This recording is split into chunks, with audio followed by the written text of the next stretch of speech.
Tulsa Race Riot. Published by Wikipedia. The Tulsa Race Riot of 1921 took place on May 31 and June 1, 1921, when mobs of white residents attacked black residents and businesses of the Greenwood district in Tulsa, Oklahoma. It has been called the single worst incident of racial violence in American history. The attack, carried out on the ground and from private aircraft, destroyed more than 35 square blocks of the district, at that time the wealthiest black community in the United States, known as Black Wall Street. More than 800 people were admitted to hospitals and more than 6,000 black residents were arrested and detained, many for several days. The Oklahoma Bureau of Vital Statistics officially recorded 36 dead, but the American Red Cross declined to provide an estimate. A 2001 State Commission examination of events estimated that between 100 and 300 were killed in the rioting. The riot began over Memorial Day weekend after 19-year-old Dick Rowland, a black shoeshiner, was accused of assaulting Sarah Page, the 17-year-old white elevator operator of the nearby Drexel building. He was taken into custody. A subsequent gathering of angry local whites outside the courthouse where Rowland was being held, and the spread of rumors he had been lynched, alarmed the local black population, some of whom arrived at the courthouse armed. Shots were fired and 12 people were killed, 10 white and 2 black. As news of these deaths spread throughout the city, mob violence exploded. Thousands of whites rampaged through the black neighborhood that night and the next day, killing men, women, and children, burning and looting stores and homes. About 10,000 black people were left homeless, and property damage amounted to more than $1.5 million in real estate and $750,000 in personal property. Many survivors left Tulsa. Black and white residents who stayed in the city were silent for decades about the terror, violence, and losses of this event. The riot was largely omitted from local, state, and national histories. The Tulsa Race Riot of 1921 was rarely mentioned in history books, classrooms, or even in private. Blacks and whites alike grew into middle age unaware of what had taken place. In 1996, 75 years after the riot, a bipartisan group in the state legislature authorized formation of the Oklahoma Commission to study the Tulsa Race Riot of 1921. Members were appointed to investigate events, interview survivors, hear testimony from the public, and prepare a report of events. There was an effort toward public education about these events through the process. The Commission's final report, published in 2001, said that the city had conspired with the mob of white citizens against black citizens. It recommended a program of reparations to survivors and their descendants. The state passed legislation to establish some scholarships for descendants of survivors, encourage economic development of Greenwood, and develop a memorial park in Tulsa to the riot victims. The park was dedicated in 2010. Background: in 1921, Oklahoma had a racially, socially, and politically tense atmosphere. The First World War had ended in 1918 with the return of many ex-servicemen. The American Civil War was still in living memory, even though it had ended in 1865. Civil rights for disenfranchised peoples were lacking and the Ku Klux Klan was resurgent. Tulsa, as a booming oil city, supported a large number of affluent, educated, and professional African Americans. This combination of factors played a part in the rising tensions which were to culminate in the coming events. The territory of northern Oklahoma had been established for resettlement of Native Americans from the southeast, some of whom had owned slaves. Other areas had received many settlers from the south whose families had been slaveholders before the Civil War. Oklahoma was admitted as a state on November 16, 1907. The newly created state legislature passed racial segregation laws, commonly known as Jim Crow laws, as its first order of business. The 1907 Oklahoma Constitution did not call for strict segregation. Delegates feared that, should they include such restrictions, U.S. President Theodore Roosevelt would veto the document. Still, the very first law passed by the new legislature segregated all rail travel, and voter registration rules effectively disenfranchised most blacks. That meant they were also barred from serving on juries or in local office. These laws were enforced until after passage of the Federal Voting Rights Act of 1965. Major cities passed additional restrictions. In the early 20th century, lynchings were common in Oklahoma as part of a continuing effort to assert and maintain white supremacy.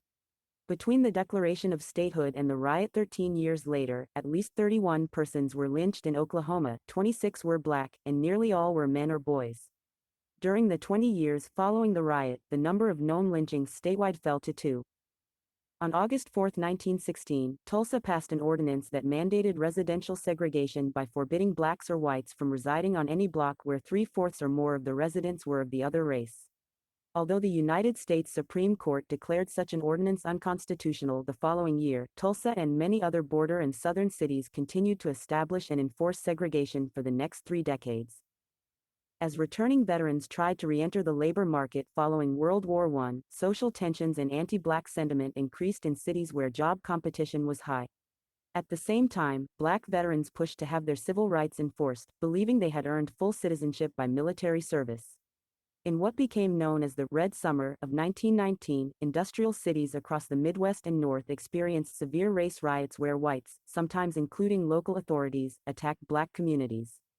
In Chicago and some other cities, blacks defended themselves for the first time with force but were often outnumbered.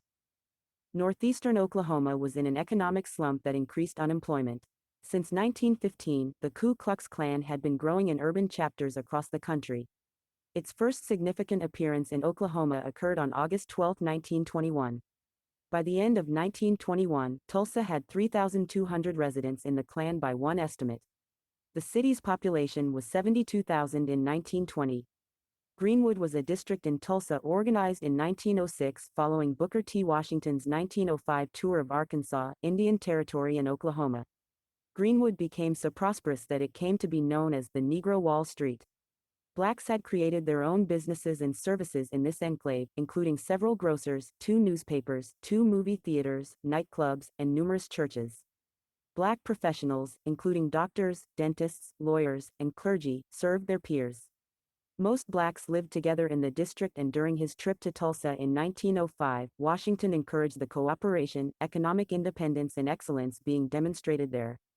Greenwood District was formally established in Tulsa in 1906, namesake of the Greenwood District Washington had established as his own demonstration in Tuskegee, Alabama, 5 years earlier. Greenwood residents selected their own leaders and raised capital there to support economic growth. In the surrounding areas of northeastern Oklahoma, blacks also enjoyed relative prosperity and participated in the oil boom. Monday, May 30, 1921, Memorial Day. Encounter in the elevator. It is alleged that at some time about or after 4 p.m., 19-year-old Dick Rowland, a black shoeshiner employed at a Main Street shine parlor, entered the only elevator of the nearby Drexel building at 319 South Main Street to use the top-floor restroom, which was restricted to black people. He encountered Sarah Page, the 17-year-old white elevator operator on duty. The two likely knew each other at least by sight, as this building was the only one nearby with a restroom which Rowland had express permission to use, and the elevator operated by Page was the only one in the building. A clerk at Renberg's, a clothing store on the first floor of the Drexel, heard what sounded like a woman's scream and saw a young black man rushing from the building. The clerk went to the elevator and found Page in what he said was a distraught state. Thinking she had been assaulted, he summoned the authorities. The 2001 Oklahoma Commission final report notes that it was unusual for both Rowland and Page to be working downtown on Memorial Day, when most stores and businesses were closed. It suggests that Rowland had a simple accident, such as tripping and steadying himself against the girl, or perhaps they had a quarrel. Whether, and to what extent, Dick Rowland and Sarah Page knew each other has long been a matter of speculation. It seems reasonable that they would have least been able to recognize each other on sight, as Rowland would have regularly ridden in Page's elevator on his way to and from the restroom. Others, however, have speculated that the pair might have been lovers, a dangerous and potentially deadly taboo, but not an impossibility. Whether they knew each other or not, it is clear that both Dick Rowland and Sarah Page were downtown on Monday, May 30, 1921, although this, too, is cloaked in some mystery. On Memorial Day, most, but not all, stores and businesses in Tulsa were closed. Yet, both Rowland and Page were apparently working that day. Yet in the days and years that followed, many who knew Dick Rowland agreed on one thing, that he would never have been capable of rape. The word rape was rarely used in newspapers or academia in the early 20th century. Instead, assault was used to describe such an attack. Brief investigation. Although the police likely questioned Page, no written account of her statement has been found. It is generally accepted that the police determined what happened between the two teenagers was something less than an assault. The authorities conducted a low-key investigation rather than launching a manhunt for her alleged assailant. Afterward, Page told the police that she would not press charges. Regardless of whether assault had occurred, Rowland had reason to be fearful. At the time, such an accusation alone put him at risk for attack by angry mobs of white people. Realizing the gravity of the situation, Rowland fled to his mother's house in the Greenwood neighborhood. Identity of the Black rioters. On the 3rd of June, the Morning Tulsa Daily World reported major points of their interview with Deputy Sheriff Barney Cleaver concerning the events leading up to the Tulsa riot. Cleaver was deputy sheriff for Okmulgee County and not under the supervision of the city police department. His duties mainly involved enforcing law among the colored people of Greenwood, but he also operated a business as a private investigator. He had previously been dismissed as a city police investigator for assisting county officers with a drug raid at Gurley's Hotel but not reporting his involvement to his superiors. He had considerable land holdings and suffered tremendous financial damages as a result of the riot. Among his holdings were several residential properties and Cleaver Hall, a large community gathering place and function hall. He reported personally evicting a number of armed criminals who had taken to barricading themselves within properties he owned. Upon eviction, they merely moved to Cleaver Hall. Cleaver reported that the majority of violence started at Cleaver Hall along with the rioters barricaded inside. Charles Page offered to build him a new home. The Morning Tulsa Daily World stated, Cleaver named Will Robinson, a dope peddler and all-around bad Negro, as the leader of the armed blacks. He has also the names of 3 others who were in the armed gang at the courthouse. The rest of the Negroes participating in the fight, he says, were former servicemen who had an exaggerated idea of their own importance. They did not belong here, had no regular employment and were simply a floating element with seemingly no ambition in life but to foment trouble. O.W. Gurley, owner of Gurley's Hotel, identified the following men by name as arming themselves and gathering in his hotel: Will Robinson, Peg Leg Taylor, Bud Bassett, Henry Van Dyke, Chester Ross, Jake Mays, O.B. Mann, John Supplesocks, Fatty, Jack Scott, Lee Mabel, John Bowman and W.S. Weaver. Tuesday, May 31, 1921. Suspect arrested. On the morning after the incident, Detective Henry Carmichael and Henry C. Pack, a black patrolman, located Rowland on Greenwood Avenue and detained him. Pack was one of 2 black officers on the city's police force, which then included about 45 officers. Rowland was initially taken to the Tulsa City Jail at First and Main. Late that day, Police Commissioner J.M. Atkinson said he had received an anonymous telephone call threatening Rowland's life. He ordered Rowland transferred to the more secure jail on the top floor of the Tulsa County Courthouse. Rowland was well known among attorneys and other legal professionals within the city, many of whom knew Rowland through his work as a shoeshiner. Some witnesses later recounted hearing several attorneys defend Rowland in their conversations with one another. One of the men said, "Why, I know that boy, and have known him a good while. That's not in him." Newspaper coverage. The Tulsa Tribune, one of 2 white-owned papers published in Tulsa, broke the story in that afternoon's edition with the headline, "Nabbed Negro for Attacking Girl in an Elevator," describing the alleged incident. According to some witnesses, the same edition of the Tribune included an editorial warning of a potential lynching of Rowland, entitled, "To Lynch Negro Tonight." The paper was known at the time to have a sensationalist style of news writing. All original copies of that issue of the paper have apparently been destroyed, and the relevant page is missing from the microfilm copy, so the exact content of the column remains in dispute. Standoff at the courthouse. The afternoon edition of the Tribune hit the streets shortly after 3 p.m., and soon news spread of a potential lynching. By 4 p.m., local authorities were on alert. White residents began congregating at and near the Tulsa County Courthouse. By sunset at 7:34 p.m., the several hundred white residents assembled outside the courthouse appeared to have the makings of a lynch mob. Willard M. McCullough, the newly elected sheriff of Tulsa County, was determined to avoid events such as the 1920 lynching of white murder suspect Roy Belton in Tulsa, which had occurred during the term of his predecessor. The sheriff took steps to ensure the safety of Rowland. McCullough organized his deputies into a defensive formation around Rowland, who was terrified. One of Scott Ellsworth's references in the 2001 Commission report, the Guthrie Daily Leader, reported that Rowland had been taken to the county jail before crowds started to gather. The sheriff positioned 6 of his men, armed with rifles and shotguns, on the roof of the courthouse. He disabled the building's elevator, and had his remaining men barricade themselves at the top of the stairs with orders to shoot any intruders on sight. The sheriff went outside and tried to talk the crowd into going home, but to no avail. According to an account by Scott Ellsworth, the sheriff was hooted down. About 8:20 p.m., three white men entered the courthouse, demanding that Roland be turned over to them. Although vastly outnumbered by the growing crowd out on the street, Sheriff McCullough turned the men away. A few blocks away on Greenwood Avenue, members of the black community gathered to discuss the situation at Gurley's Hotel. Given the recent lynching of Belton, a white man accused of murder, they believed that Roland was greatly at risk. Many black residents were determined to prevent the crowd from lynching Roland, but they were divided about tactics. Young World War I veterans prepared for a battle by collecting guns and ammunition. Older, more prosperous men feared a destructive confrontation that likely would cost them dearly. O.W. Gurley gave a sworn statement to the grand jury that he tried to convince the men that there would be no lynching, but that they had responded that Sheriff McCullough had personally told them their presence was required. About 9:30 p.m., a group of approximately 50 to 60 black men, armed with rifles and shotguns, arrived at the jail to support the sheriff and his deputies in defending Roland from the mob.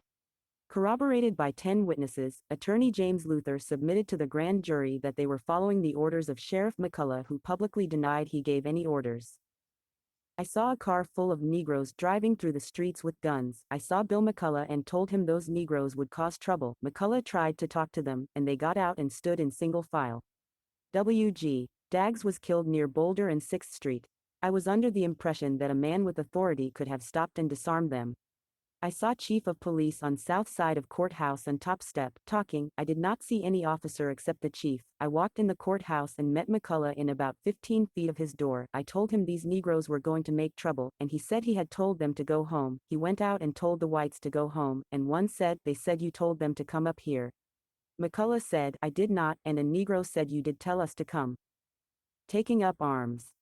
Having seen the armed blacks, some of the more than 1,000 whites who had been at the courthouse went home for their own guns.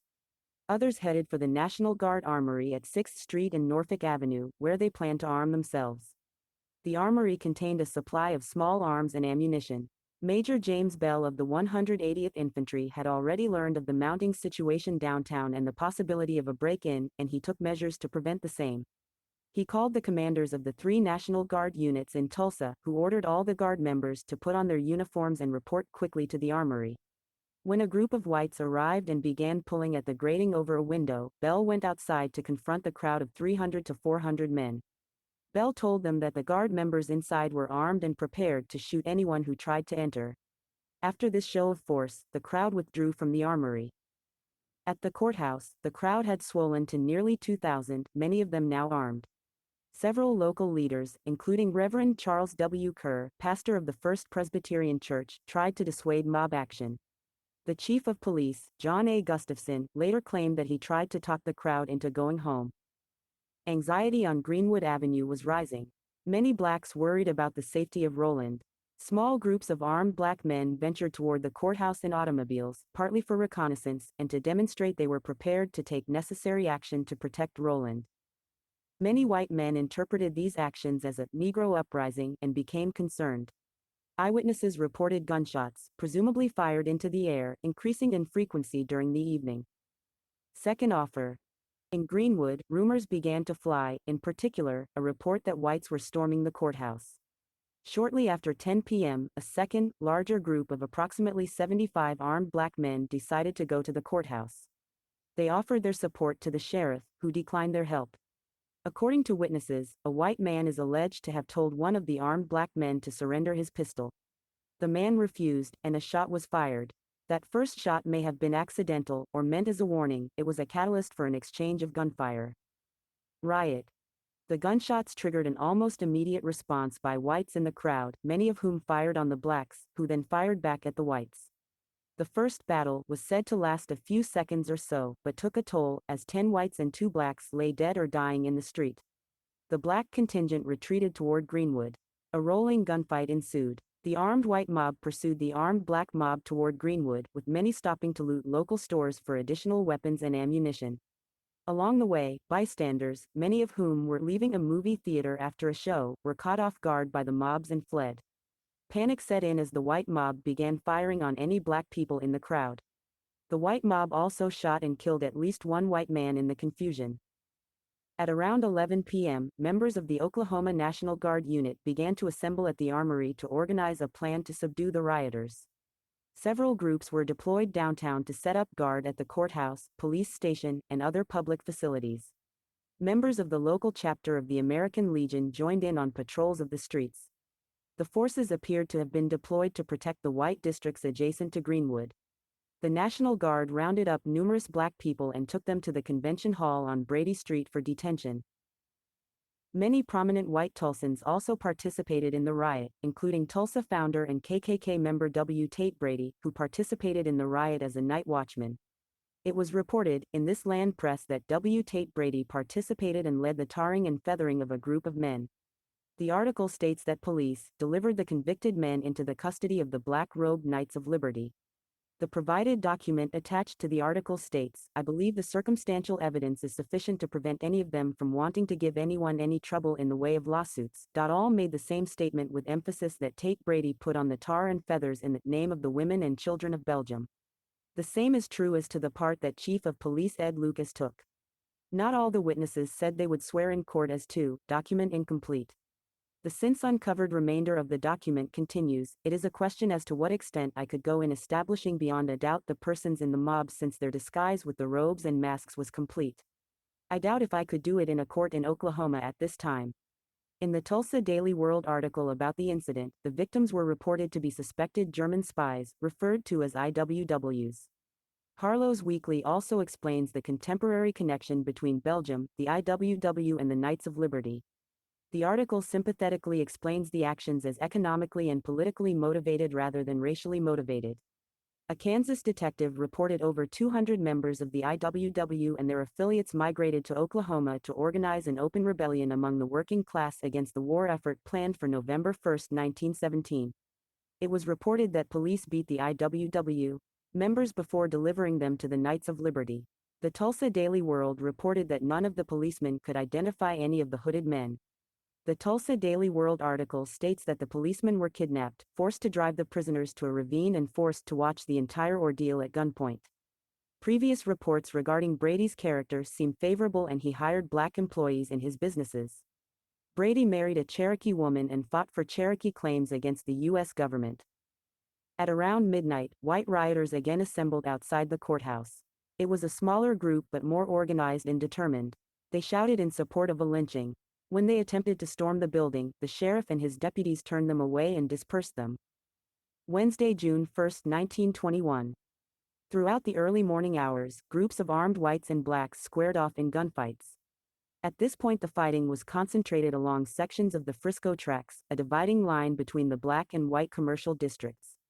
A rumor circulated that more blacks were coming by train from Muskogee to help with an invasion of Tulsa. At one point, passengers on an incoming train were forced to take cover on the floor of the train cars, as they had arrived in the midst of crossfire, with the train taking hits on both sides. Small groups of whites made brief forays by car into Greenwood, indiscriminately firing into businesses and residences. They often received return fire. Meanwhile, white rioters threw lighted oil rags into several buildings along Archer Street, igniting them. Fires begin. At around 1 a.m., the white mob began setting fires, mainly in businesses on commercial Archer Street at the southern edge of the Greenwood district. As crews from the Tulsa Fire Department arrived to put out fires, they were turned away at gunpoint. Scott Ellsworth makes the same claim, but his reference makes no mention of firefighters. Parrish gave only praise for the National Guard.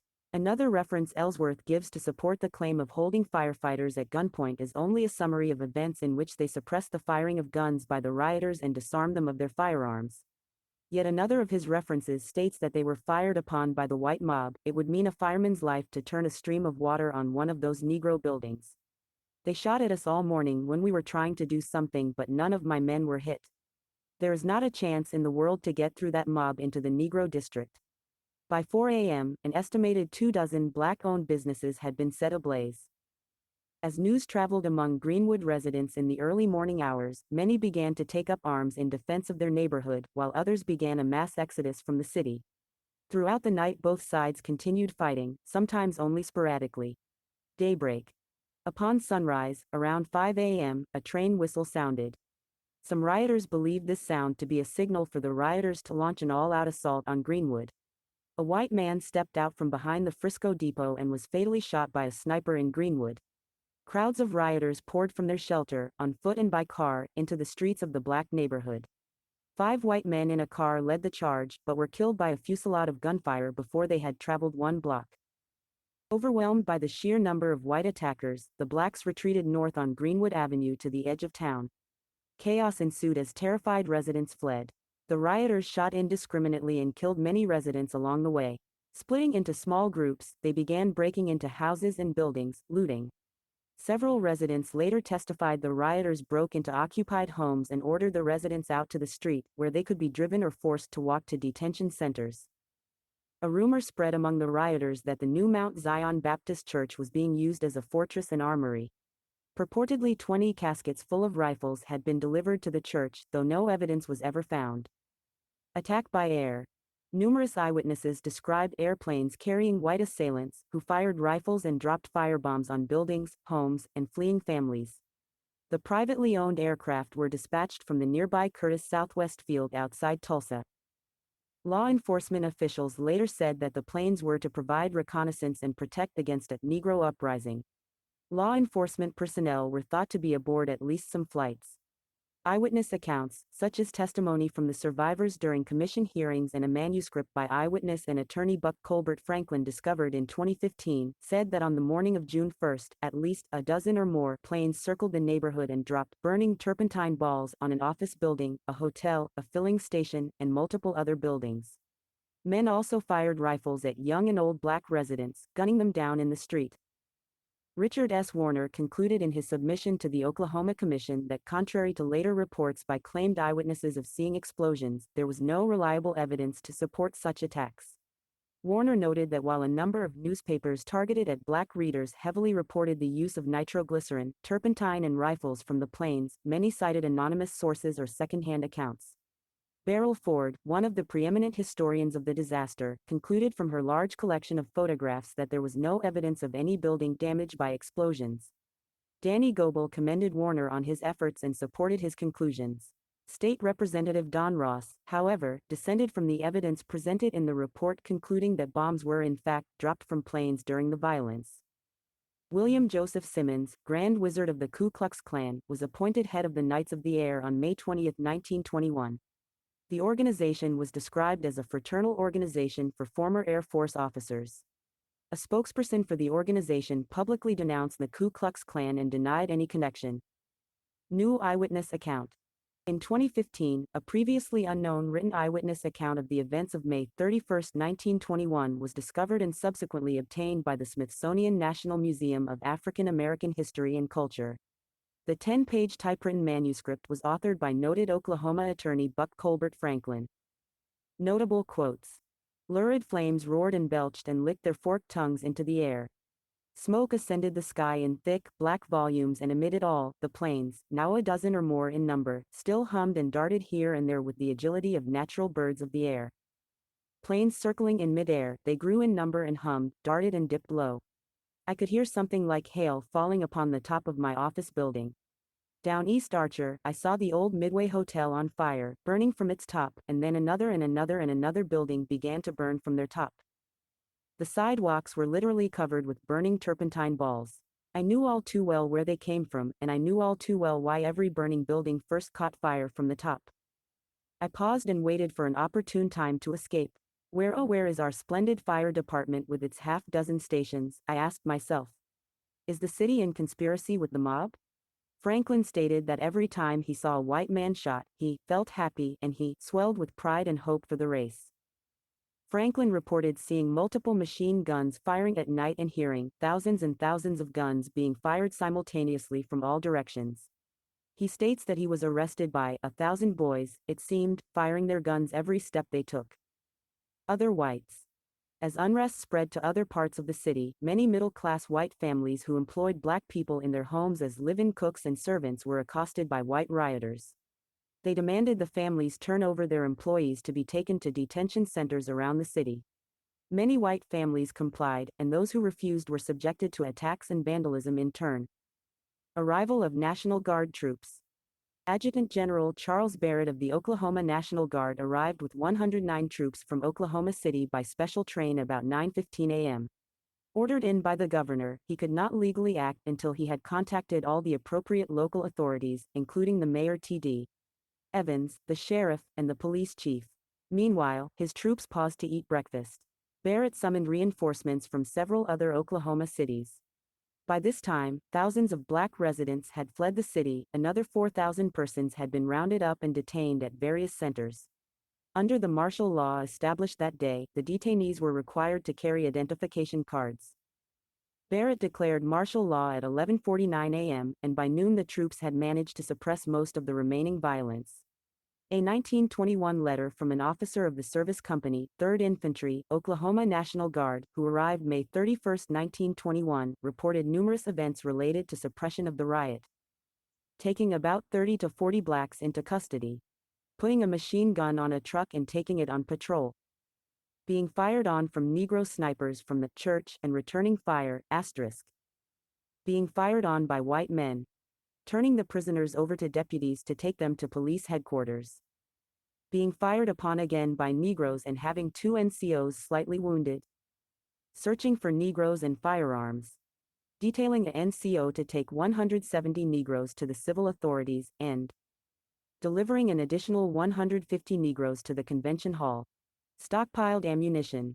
Captain John W. McCune reported that stockpiled ammunition within the burning structures began to explode, which may have further contributed to casualties. End of martial law. Martial law was withdrawn Friday afternoon, June 4, 1921 under Field Order No. 7. Aftermath. Casualties. The riot was covered by national newspapers and the reported number of deaths varies widely. On June 1, 1921, the Tulsa Tribune reported that 9 white people and 68 black people had died in the riot, but shortly afterwards it changed this number to a total of 176 dead. The next day, the same paper reported the count as 9 white people and 21 black people. The New York Times said that 77 people had been killed, including 68 black people, but it later lowered the total to 33. The Richmond Times-Dispatch of Virginia reported that 85 people were killed. It also reported that the police chief had reported to Governor Robertson that the total was 75, and that a police major put the figure at 175. The Oklahoma Department of Vital Statistics count put the number of deaths at 36. Very few people, if any, died as a direct result of the fire. Official state records recorded only 5 deaths by conflagration for the entire state in the year of 1921. Walter Francis White of the NAACP traveled to Tulsa from New York and reported that, although officials and undertakers said that the fatalities numbered 10 white and 21 colored, he estimated the number of the dead to be 50 whites and between 150 and 200 Negroes. He also reported that 10 white men were killed on Tuesday, 6 white men drove into the black section and never came out, and 13 whites were killed on Wednesday. He reported that the head of the Salvation Army in Tulsa said that 37 Negroes were employed as gravediggers to bury 120 Negroes in individual graves without coffins on Friday and Saturday. The Oklahoma Commission report states that it was 150 graves and over 36 grave diggers. Ground-penetrating radar was used to investigate the sites purported to contain these mass graves. Multiple eyewitness reports and oral histories suggested the graves could have been dug at 3 different cemeteries across the city. The sites were examined and no evidence of ground disturbance indicative of mass graves was found. However, at one site ground disturbance was found in a 5-meter squared area, but cemetery records indicate that 3 graves had been dug and bodies buried within this envelope before the riot. The Los Angeles Express headline said, 175 killed, many wounded. Oklahoma's 2001 commission into the riot placed the number of dead to likely be somewhere between 100 to 300 people. However, this is based on a misquotation of the Red Cross report, wherein the author states that the total number is a matter of conjecture. Of the some 800 people admitted to local hospitals for injuries, the majority are believed to have been white, as both black hospitals had been burned in the rioting. Additionally, even if the white hospitals had admitted black people because of the riot, against their usual segregation policy, injured blacks had little means to get to these hospitals, which were located across the city from Greenwood. More than 6,000 black Greenwood residents were arrested and detained at 3 local facilities: Convention Hall, now known as the Brady Theater, the Tulsa County Fairgrounds, and McNulty Park. Red Cross. The Red Cross, in their preliminary overview, mentioned wide-ranging external estimates of 55 to 300 dead. However, due to the hurried nature of undocumented burials, declined to suggest an estimate of their own, stating, "The number of dead is a matter of conjecture." The Red Cross registered 8,624 persons, recorded 1,256 residences burned and a further 215 residences looted as a part of their relief effort. 183 people were hospitalized, mostly for gunshot wounds or burns, while a further 531 required first aid or surgical treatment, with an estimated 10,000 persons left homeless. 8 miscarriages were attributed to be a result of the tragedy. 19 died in care between June 1 and the 30th of December. Property losses. The commercial section of Greenwood was destroyed. Losses included 191 businesses, a junior high school, several churches, and the only hospital in the district. The Red Cross reported that 1,256 houses were burned and another 215 were looted but not burned. The Tulsa Real Estate Exchange estimated property losses amounted to $1.5 million United States dollars in real estate and $750,000 in personal property. The Red Cross estimated that 10,000 people, mostly black, were made homeless by the destruction. Over the next year, local citizens filed more than $1.8 million United States dollars in riot-related claims against the city by June 6, 1922. Public Safety Committee. By June 6, the Associated Press reported that a Citizens Public Safety Committee had been established, made up of 250 white men who vowed to protect the city and put down any more disturbance. A white man was shot and killed that day after he failed to stop as ordered by a National Guardsman. Rebuilding. Governor James B. A. Robertson had gone to Tulsa during the riot to ensure order was restored. Before returning to the capital, he ordered an inquiry of events, especially of the city and sheriff's office. He called for a grand jury to be impaneled, and Judge Valjean Biddison said that its investigation would begin June 8. The jury was picked by June 9. Judge Biddison expected that the state attorney general would call numerous witnesses, both black and white, given the large scale of the riot. State Attorney General S.P. Freeling initiated the investigation, and witnesses were heard over 12 days. In the end, the all-white jury attributed the riot to the black mobs, while noting that law enforcement officials had failed in preventing the riot. A total of 27 cases were brought before the court, and the jury indicted more than 85 individuals. In the end, no one was convicted of charges for the deaths, injuries, or property damage. On June 3, a large group of over 1,000 businessmen and civic leaders met, resolving to form a committee to raise funds and aid in rebuilding Greenwood. Judge J. Martin, a former mayor of Tulsa, was chosen as the chairman of the group. He said at the mass meeting, "Tulsa can only redeem herself from the country-wide shame and humiliation into which she is today plunged by complete restitution and rehabilitation of the destroyed Black Belt. The rest of the United States must know that the real citizenship of Tulsa weeps at this unspeakable crime and will make good the damage, so far as it can be done, to the last penny." Despite this promise of funding, many blacks spent the winter of 1921-1922 in tents as they worked to rebuild. Charles Page was commended for his philanthropic efforts in the wake of the riot in the assistance of destitute blacks. A group of influential white developers persuaded the city to pass a fire ordinance that would have prohibited many blacks from rebuilding in Greenwood. Their intention was to redevelop Greenwood for more business and industrial use, and force blacks further to the edge of the city for residences. The case was litigated and appealed to the Oklahoma Supreme Court by B.C. Franklin, where the ordinance was ruled as unconstitutional. Most of the promised funding was never raised for the black residents, and they struggled to rebuild after the violence. Willows, the regional director of the Red Cross, noted this in his report, explaining his slow initial progress to facilitate the rehabilitation of the refugees. The fire code was officially intended to prevent another tragedy by banning wooden frame construction houses in place of previously burnt homes. A concession was granted to allow temporary wooden frame dwellings while a new building which would meet the more restrictive fire code was being constructed. This was quickly halted as residents within 2 weeks had started to erect full-sized wooden frame dwellings in contravention of the agreement. It took a further 2-month delay securing the court decision to reinstate the previous fire code. Willows heavily criticized the Tulsa city officials for interfering in his efforts for their role in the Public Welfare Committee, which first sought to rezone the burned area as industrial or construct the Union Station in its place with no consideration for the refugees. then again for the dissolution of the Public Welfare Committee in favor of the formation of the Reconstruction Committee, which simply failed to formulate a single plan, leaving the displaced residents prohibited from beginning reconstruction efforts for several months. Tulsa Union Depot. Despite the Red Cross' best efforts to assist with reconstruction of Greenwood's residential area, the considerably altered present-day layout of the district and its surrounding neighborhoods, and the extensive redevelopment of Greenwood by people unaffiliated with the neighborhood prior to the riot stand as proof that the Red Cross relief efforts had limited success. Tulsa's main industries at the time of the riot were banking, administrative, and engineering services for oil companies, earning Tulsa the title of Oil Capital of the World. Joshua Cosden is also regarded as a founder of the city, having constructed the tallest building in Tulsa, the Cosden Building. The construction of the Cosden Building and Union Depot were overseen by the Manhattan Construction Company, at the time, based in Tulsa. Francis Rooney is the great-grandson and beneficiary of the estate of Lawrence H. Rooney, founder of the Manhattan Construction Company. City planners immediately saw the fire that destroyed homes and businesses across Greenwood as a fortunate event for advancing their objectives, meanwhile showing a complete disregard for the welfare of affected residents. Plans were immediately made to rezone the burned area for industrial use. The Tulsa Daily World reported that the mayor and city commissioners expressed that a large industrial section will be found desirable in causing a wider separation between Negroes and whites. The Reconstruction Committee organized a forum to discuss their proposal with community leaders and stakeholders. Naming, among others, O.W. Gurley, Rev. H.T.F.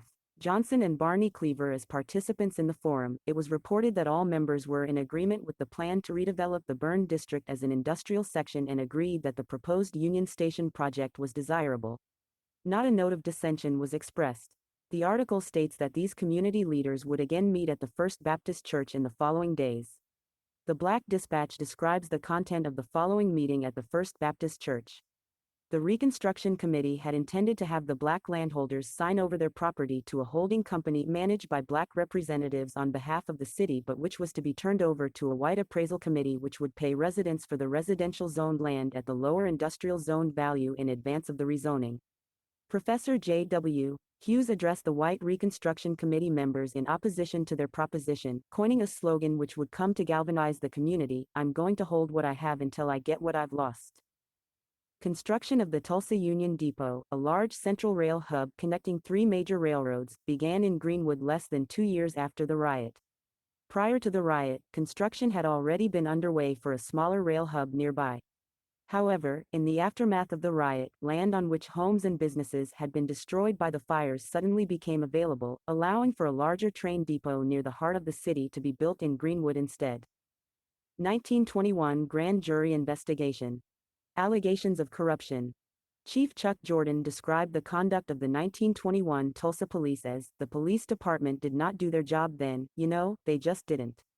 Parrish, an African-American citizen of Tulsa, summarized the lawlessness in the state of Oklahoma as a contributing factor in 1922 as, "If it were not for the profitable alliance of politics and vice or professional crime, the tiny spark which is the beginning of all these outrages would be promptly extinguished." Clark, a prominent Oklahoma historian and law professor, completed his doctoral dissertation in law on the subject of lawlessness in Oklahoma, specifically on this period of time and how lawlessness led to the rise of the Second KKK, in order to illustrate the need for effective law enforcement and a functional judiciary. John A. Gustafson. Chief of Police John A. Gustafson was the subject of a vice investigation. Official proceedings began on the 6th of June, 1921. He was prosecuted on multiple counts: refusing to enforce prohibition, refusing to enforce anti-prostitution laws, operating a stolen automobile laundering racket, and allowing known automobile thieves to escape justice for the purpose of extorting the citizens of Tulsa for rewards relating to their return, repurposing vehicles for their own use or sale, operating a fake detective agency for the purpose of billing the city of Tulsa for investigative duties he was already being paid for as chief of police, failing to enforce gun laws, and failure to take any action at all during the riots. The Attorney General of Oklahoma received a number of letters alleging members of the police force had conspired with members of the justice system to threaten witnesses in corruption trials stemming from the grand jury investigations. In the letters, various members of the public requested the presence of the state attorney general at the trial. An assistant of the Attorney General replied to one such letter by stating that their budget was too stretched to respond, and recommended instead that the citizens of Tulsa simply vote for new officers. Gustafson was found to have a long history of fraud predating his membership of the Tulsa Police Department. His previous partner in his detective agency, Phil Kirk, had been convicted of blackmail. Gustafson's fake detective agency ran up high billings on the police account. Investigators noted that many blackmail letters had been sent to members of the community from the agency. One particularly disturbing case involved the frequent rape of an 11-year-old girl by her father who had since become pregnant. Instead of prosecuting, they sent a blackhand letter, breaking the silence. No prosecution took place of any whites for actions committed during the riot. The city settled into an uneasy peace, and decades of virtual silence about the events began. It was not recognized in the Tulsa Tribune feature of 15 years ago today or 25 years ago today. A number of people tried to document the events, gather photographs, and record the names of the dead and injured. Mary E. Jones Parrish, a young black teacher and journalist from Rochester, New York, was hired by the Interracial Commission to write an account of the riot. Parrish was a survivor and wrote about her experiences and collected other accounts, gathered photographs, and compiled a partial roster of property losses in the African American community.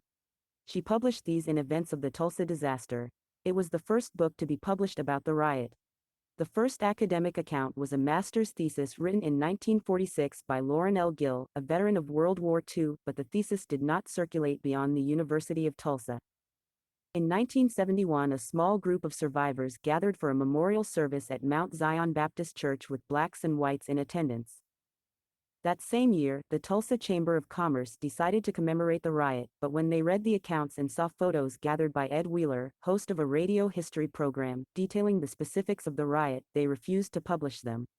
He then took his information to the two major newspapers in Tulsa, both of which also refused to run his story.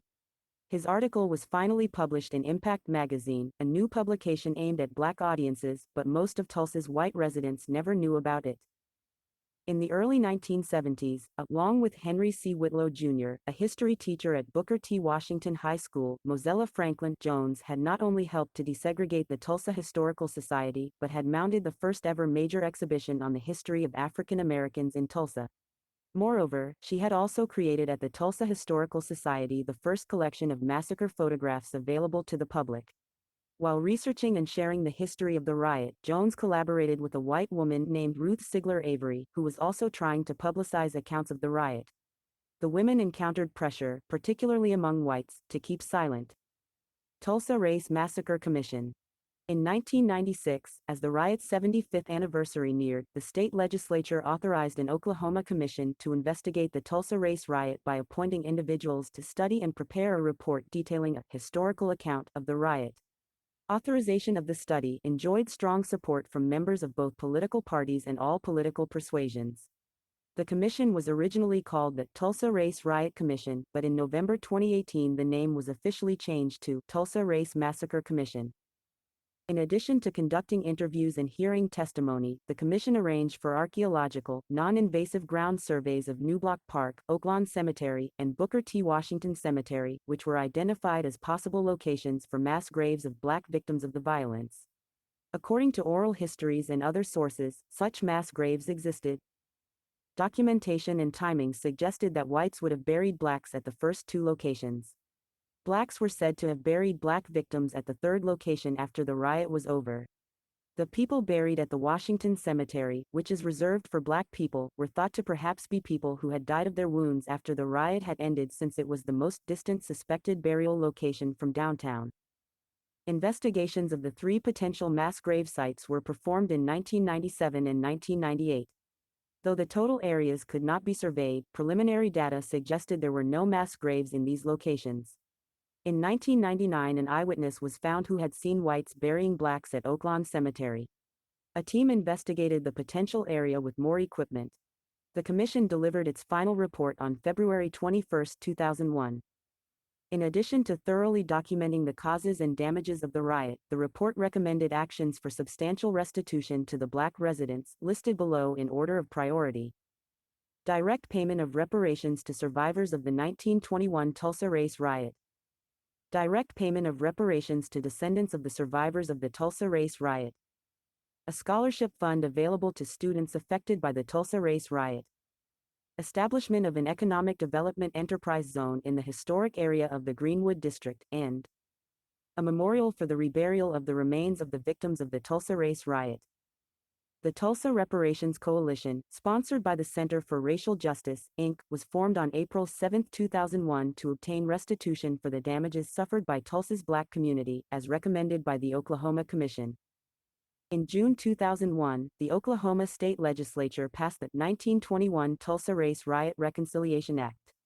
The act fell far short of the Commission's recommendations, only providing for the following: more than 300 college scholarships for descendants of Greenwood residents. Creation of a memorial to those who died in the riot. A park with statues was dedicated as John Hope Franklin Reconciliation Park on October 27, 2010, named in honor of the notable African American historian from Tulsa, and economic development in Greenwood. 21st century state and city actions. In 2001, Tulsa Mayor Kathy Taylor held a celebration of conscience at which she apologized to survivors and gave medals to those who could be located. On June 1, 2001, Governor Keating signed the 1921 Tulsa Race Riot Reconciliation Act into law. The act acknowledged that the event occurred, but failed to deliver any substantial reparations to the victims or their descendants. In spite of the Oklahoma Commission's recommendation for reparations in their report on the riot, the Oklahoma State Legislature opposed the request for reparations and thus did not include them in the Reconciliation Act.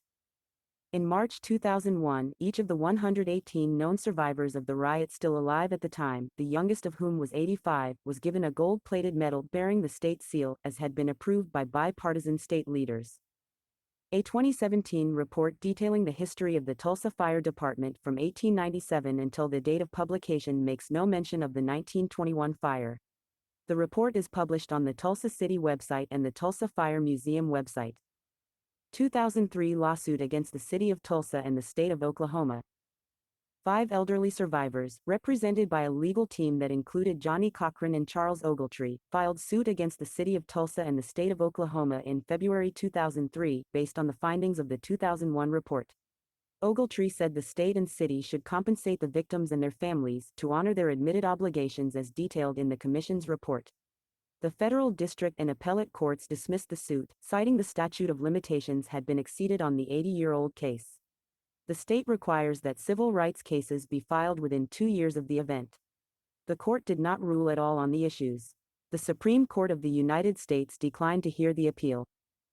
In April 2007, Ogletree appealed to the U.S. Congress to pass a bill extending the statute of limitations for the case, given the state and city's accountability for the destruction and the long suppression of material about it. The bill was introduced by John Conyers of Michigan and heard by the Judiciary Committee of the House, but it did not pass. Conyers reintroduced the bill in 2009 as the John Hope Franklin Tulsa Greenwood Race Riot Claims Accountability Act of 2009, and in 2012. It has not gotten out of the Judiciary Committee. 2019 search for mass graves. In preparation for the 100th anniversary of the massacre, state archaeologists, using ground-penetrating radar, are probing Oaklawn Cemetery for long-rumored mass graves. Mayor G.T. Bynum calls it a murder investigation. John Hope Franklin Reconciliation Park. A park was developed in 2010 in the Greenwood area as a memorial to victims of the riot. In October 2010, the park was named for noted historian John Hope Franklin, who was born and raised in Tulsa. He became known as a historian of the South. The park includes 3 statues of figures by sculptor Ed Dwight, representing hostility, humiliation and hope. Representation in other media. Publication of the final report by the Riot Commission and related publicity has stimulated artistic works related to the riot. The Tulsa Lynching of 1921, A Hidden Story, a documentary directed by Michael Wilkerson, was first released on Cinemax in 2000. Fire in Beulah, a novel by Rilla Askew, is set during the riot. It is published by Penguin Books. The Burning, Massacre, Destruction, and the Tulsa Race Riot of 1921, a nonfiction account by Tim Madigan, published by St. Martin's Press. Big Mama Speaks, Hannibal B. Johnson's one-woman play featuring Vanessa Harris Adams, features remembrance and reminiscence about the Black Wall Street. If We Must Die, a novel by Pat Carr about Tulsa's 1921 Greenwood riot, published by TCU Press. Before They Die, a documentary by Reggie Turner that is supported by the Tulsa Project, chronicles the last survivors of the Tulsa Race Riot and their quest for justice from the city and state. Race Riot Suite, a jazz suite by Jacob Fred Jazz Odyssey, released by Kanara Records, was recorded at Tulsa's Church Studio. The documentary Hate Crimes in the Heartland by Rachel Leone and Bhavan Karim provides an in-depth examination of the riot. Dreamland Burning, a novel by Jennifer Latham about events in Tulsa in 1921 interwoven with modern consequences, published by Little, Brown Books. Scorched Earth, a work of art on canvas by Mark Bradford, on display at the Broad Museum. The Case for Reparations, an article by Ta-Nehisi Coates in The Atlantic that brought larger attention to the riots. Watchmen, TV series on HBO, based on the characters of the graphic novel of the same name. The series producer, Damon Lindelof, was inspired to open the pilot episode with depictions of the riots and base the series on racial tensions after reading Coates' article about them.